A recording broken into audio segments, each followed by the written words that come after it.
up, guys? Welcome to local band Smokeout. Any genre from anywhere in the entire world.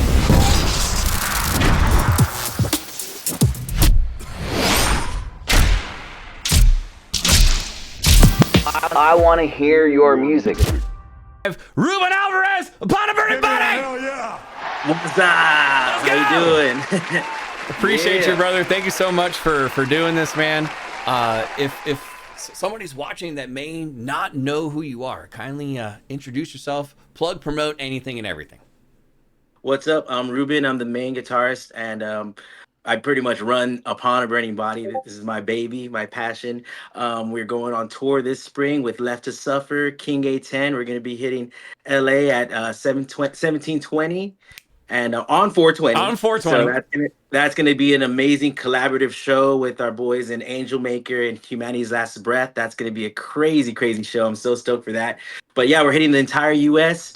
We got a new album coming. We just finished recording it. That's news that nobody knows. So that's here first. So yeah, we actually just finished recording a full-length album, which we're going to be releasing over time. And, and we're really stoked about it. It's really fucking awesome. So I can't wait. Jewels coming out hot, Ruben. Damn. Yeah, I love that. Dude, so is the 1720 show like one that you kind of have circled on the upcoming tour? That I know it's kind of like early in the beginning of it, but is that one that you're a little more excited about? Because it's I don't know if you're a cannabis user, actually. I used to be, not anymore. I'm a family man now, so I kind of chilled out on that. I used to smoke constantly, and but I feel like as we got older, we kind of we got families now, so we really chilled out. Yeah, I have a drink now and then, and every once in a while, I may smoke, but it's not like I'm not a consistent smoker or anything like that. No worries. Are we allowed to know who did like full-time production on and like mixing, mastering, and all that regarding the new album? Of course, it's going to be Chris Mora. That's our guy. He's who we love to work with. He's from our hometown too, and he's just if you guys don't know him, he's up and coming and he's crushing it. He wrote some songs for Kim Dracula. Like he's working with all sorts of rappers. Like he's a genius, man. I love working with him, and he just always makes it sound great. So I can't complain. That is awesome. I noticed that the upcoming tour that you guys are doing with that you mentioned, Left to Suffer, King A10, it doesn't have a title for the tour.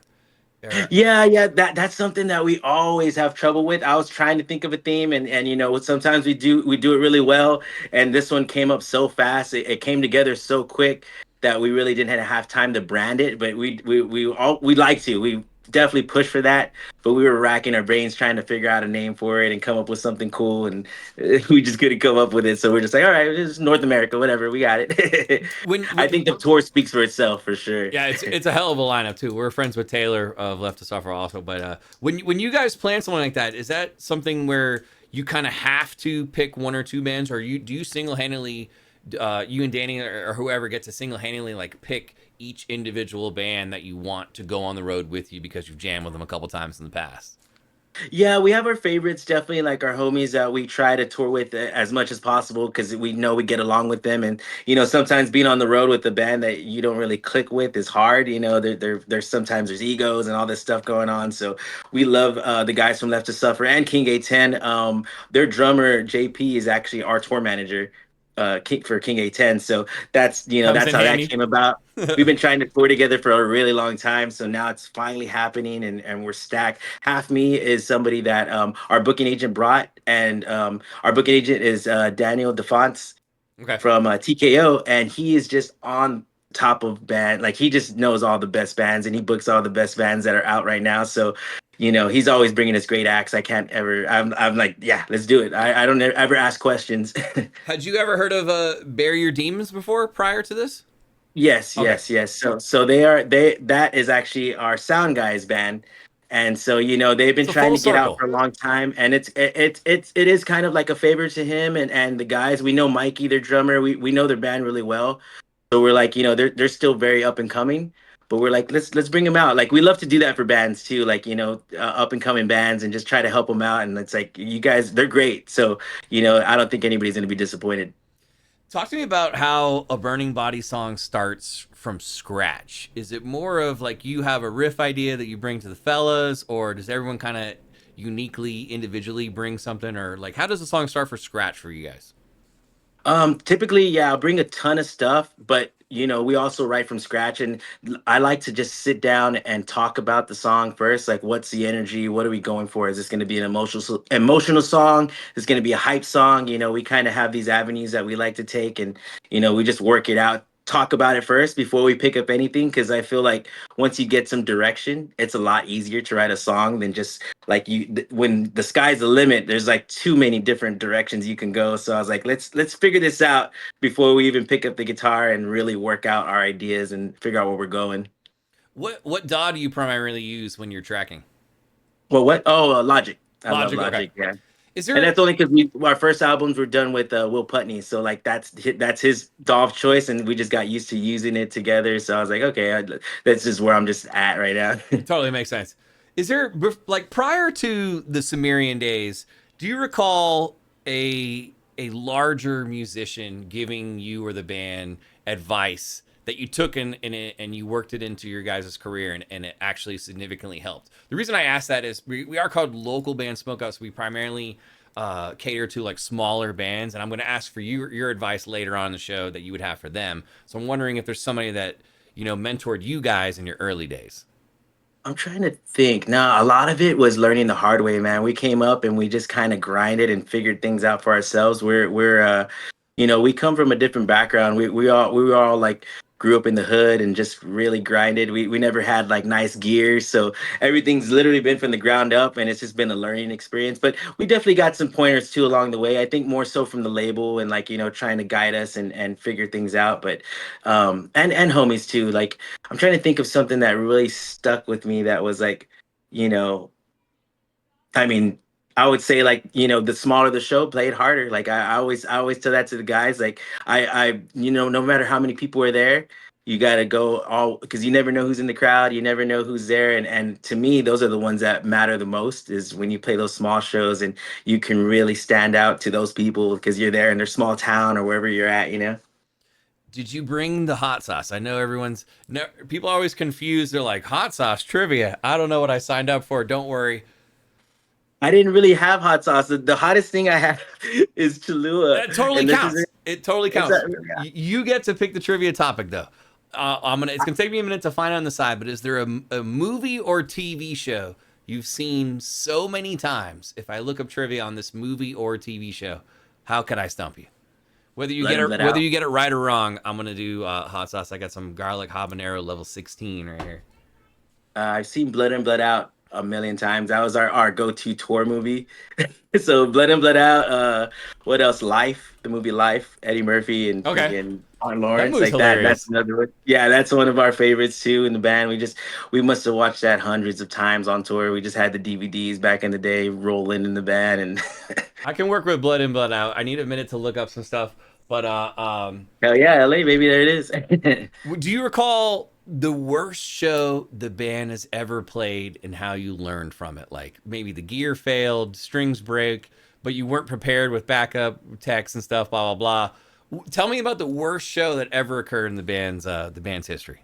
All right, I got the perfect one. So we're on tour with Asking Alexandria. We're playing a hangar something in South Carolina or North Carolina. I can't remember the name, but we at that time we didn't have a sound guy and we relied on the house guys. So and most of the times it was okay. Like we had our sound dialed in enough where the house guy could do it, but this day the house guy wasn't there and they didn't know that we didn't have a sound guy, so they just asked somebody in the venue like who can run the board and whatever, and it was just a disaster. Like we got through half a song and then we had to stop and then we went to try to do it again, start over, and we went through another half song and the feedback was just constant. Like it was just a disaster. So we ended up having not to play. Like we just couldn't play, and it was just that was it. And in front of a crowd like that with Asking Alexandria, we're just so bummed. So from this point on, we decided we're never going on tour without a sound guy. And so we've always had a sound guy with us because just for that reason, we're just like we're not going to deal with any kind of disastrous moments like that and not be able to play just because we don't have one. That's good advice for sure. I think I have a trivia. I don't recall this movie, so I have no idea if this is easy or hard. But your first trivia for Blood In, Blood Out. Who does Miklo kill in order to be sent to San Quentin? Popeye. Is there another name for Popeye? Shit. What's this? It does not say that on my end.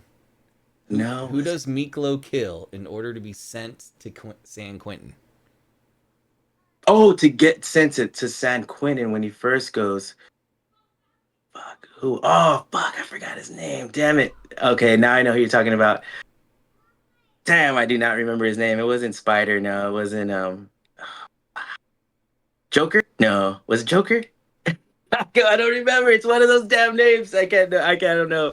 What is it? Enjoy the hot sauce. I'll do it with you. It was Spider. It was Spider. It was Spider.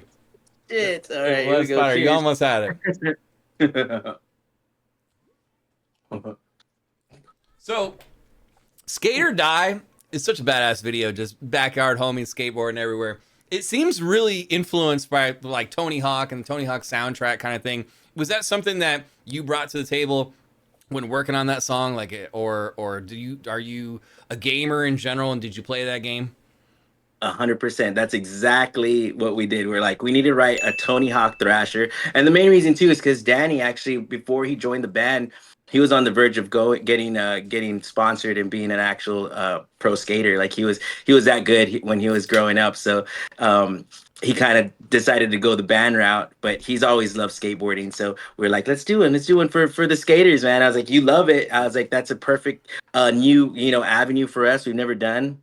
So we like to have fun, with our songs. We try to kind of dabble in different things, and see what's up. Yeah. No, it's a great song for sure. What's your guys like pre-show ritual? Let's say it's like 3 minutes to your run out on stage, show begins. Do you guys have anything fun? And simultaneously, can you tell us about Danny's vocal warm-up tricks that he does before show and after show, assuming you have like back-to-back nights? So we do Power Hour, and that's where we got a playlist of all our favorite songs. Everybody gets in the room, and we do jumping jacks, power up, just get ready, get in the mode. For Danny, I think it's more about getting warmed up physically, more so than his voice. He's so dialed in, like he really doesn't have to warm up much. Like he more so likes to do jumping jacks and just get his body going. But other than that, it's just we just go for it and we just rock out. Yeah. That is cool. Who made you want to pick up a guitar when you were young? And was the transition from bass to rhythm and then to lead like weird and awkward as a musician? I don't play guitar personally, but I would assume that's kind of like strange to bounce around a little bit. Oh, 100%. Yeah. So my dad played bass. He played bass in like the Hano bands when I was growing up. So he kind of wanted me to go that route, but I just fell in love with metal and new metal at the time. And so I went that route. And then I kind of got forced to play guitar because I was dabbling in it. I was helping write songs on guitar. I'd been picking it up over the years, just being in the band. And then our guitar player dipped out right before we were going to Europe to play. Actually, this tour behind me, this Trivium As They Dying tour. There you go. And he left about 2 weeks before the tour started. And I was like, well, I'm the only guy that's going to be able to do this in 2 weeks. Like I helped write the songs. So now it's a matter of me playing them on stage opposed to sitting in a chair. So the first tour was rough. Yes, I was just planted, just literally just staring at my hands, trying to play everything as best as I could. But now it's second nature. I can just, it's so much fun. I love the dexterity, but I still do love bass. Like bass, I think is my ultimate. I love bass. When you're tracking, do you do bass and guitar and then send it to the fellas? Okay. 100%, 100%. Yeah. You guys are full independent at the moment, correct? Yes, we are. Yep. What was the reasoning for not re-signing with Seek and Strike? I think it was just our time to see what we can do on our own. I mean, we've learned so much over the years, and it just I think for us, we're just like what are the benefits and what just weighing out the pros and cons, and we're like we have to try it. Like we have such a dedicated fan base. I was like I believe that we can do it, and we are doing it. We're crushing it, and we're still getting on badass tours thanks to TKO and Dan DeFonts, and that's all we need. We just have a booking agent in us, and it's cool because the power is in our hands, and so however much effort we put into it is what we're gonna get back, and so it's fun. It's to me, it's just and we get to kind of the main thing that we hated was the release schedule because when you're on a label, they have other bands that they got to tend to. So your release schedule is get your album out, and we got to go to the next band to start, the next release. Hmm. But for us, we've been fighting for this for years that we wanted to do the single rollout and kind of, because I was like, why wouldn't we want to be relevant for months opposed to, 2, 3 weeks that you drop an album and Right. then the next album comes out. So to me, the longevity is let's drop some singles over time. We could drop a single a month. That's wonderful. We've been a little slower. It's been a slow burn, but now that we have our full album tracked and ready to go, I think we're going to try to do a longer rollout. So you stay relevant for a lot more, a lot longer. And each song gets the attention because you always have those songs that get on the back burner and you're like, fuck, that's such a good song. And nobody's going to get to track 7 because, they don't listen to an album that far. So Hmm. we always felt like, there's missed opportunities for sure. That totally makes sense. Is there a mandatory couple of items you have to bring on tour that is not the usual thing we would think of? Like everyone says, man wipes and stuff like that. But what's a couple of necessities that you have to bring when you're going on the road that we might not have thought of before? Huh. That's a good question. Let me think. Let me think. What would be a good thing huh? I don't know. I mean, all the typical shit. I can't really think of anything too outside the box. Um, Let me see. Are you like dabbling MIDI stuff like in the tour bus while you guys are on the road? Like you're still figuring out like arranging, mixing stuff like that while on laptop while you guys are on the thing, or do you leave it in Uh, somebody's hands way like that's already been sent off to the next stage as far as finals before you go on the road? yeah, I try not to ride on the road because we've tried and it's just so hard to find time, like in between doing everything and running around. And by the time you get set up, you're like, oh shit, I gotta play. And it's just like, the only real opportunity is on the days off. And with us, usually on the days off, we have to do some kind of maintenance on the van or something else. So I just like, you know what, it's not worth it. Let's ride off the road where we can really focus. And then, on the road is just focus on tour and let's go. For sure. Blood in, blood out, round two. All right, let's go. Who is the leader of La Onda when Miklo joins? Of La Onda. Let me think. What was his name? Damn. I'm gonna fuck this up. Let me think. Let me think. Oh no, it's not Popeye. It's not freaking. What is it? Damn, I cannot remember. Damn, it looks like I'm gonna have to take another one. What? What is it? I'm gonna feel It stupid after you is say it. Montana. Montana. There you Montana. There we go. So, go. cheers again. Yes, yes. What's your least favorite food of all? These are random questions now. What's your least favorite food of all time, and what's your absolute favorite dish that a five-star chef could prepare for you? I hate horseradish, man. And it's crazy because everybody's like, you don't like Reuben sandwiches? I was like, I can't, man, because of damn horseradish in it. I just hate it. I hate Mm, that fermented, like, oh, like in the instant back of your tang mouth. burn. So And I no think wasabi either then. wasabi's a little different. I could do a little bit, but not yeah. This is the horseradish for some reason. I'm just not hell no. I won't do it on anything. Or what is it, Dijon mustard too? It has that kind of like that, just that. Ugh, I I don't can't like do mustard. it. I can't do it. Yeah. And favorite food for sure is either it has to be Thai or Indian. I love both. About equal amounts. If we're on the road, we're always like, where's the Thai spot and where's the Indian? And especially too, because Tito, he's a vegan right now, so we. And Danny actually, he'll bounce back and forth. So we'll go and try to find something for everybody. Usually, that's the best place to go. So I have a fan question, if that's okay. Yeah, of course. It says, being in a band that has had so many rotating members over the years, is there a particular bandmate you miss the most? Let me think. I would say Ray. Yeah, our old bass player was just so much fun to be around. He's really hilarious, and his energy was just all made us all laugh like constantly. So I think I miss Ray the most probably out of all the other members that we've had. That's awesome. Ruben, we only have time for a couple more, and I appreciate you so much for doing this. But I asked you earlier to start thinking about the advice that you would give to an up and coming band. What advice would you give? A band that just started out, they're in the garage right now. What steer away from this? Don't invest in this. It's a waste of money. What would you suggest for a band that wants to do what you do?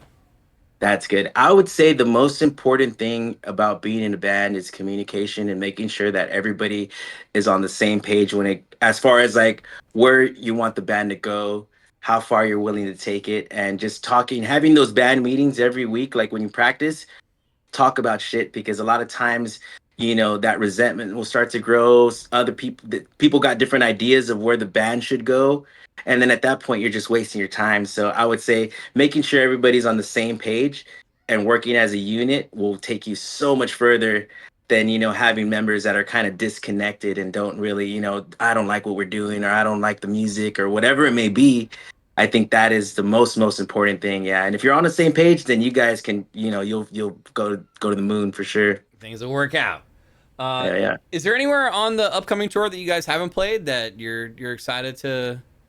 Vancouver, we haven't been there in so long. I mean, we've played there, but it's been years. So since we've gone that far, far west up there. So I'm excited to play Vancouver again. I know they've been wanting us to come back for so long. So we're like, well, we're gonna try. Hope. I mean, with everything that's going on, I'm hearing the bands are having trouble now getting over to Canada, and so being charged a lot for merch and stuff like that. So I'm just hoping we get a nice border agent that will let us through and let us cross. Final question. I'm sure this cannot be said, but I'm assuming you guys haven't. You've thought of the title for the new album, and you've speculated a release date. When do you think we would know that information as far as it's announced to the public? The album I can't give away yet, but I can tell you that a new song is coming before the tour. Okay, so we got like basically a month. We got the new song because you guys are off We got a in new like a jam month and a coming week. out, and we will be playing it on this tour. So we will have a new song, and it rips. I can't wait for everybody to hear it. Let's go. Ruben, I appreciate your time, brother. Stay safe on the road. I'm excited to part with you at 1720 on 420. That's going to be a good time. But just Take keep care. doing your thing, man. And we look forward to the new album. But cheers. I appreciate you doing this so much. Thank you. Of course, not a problem. Thank you. You have a good one. Ruben Alvarez upon a burning body. Hell yeah. Let's go. Cheers, brother. Thank you. Enjoy.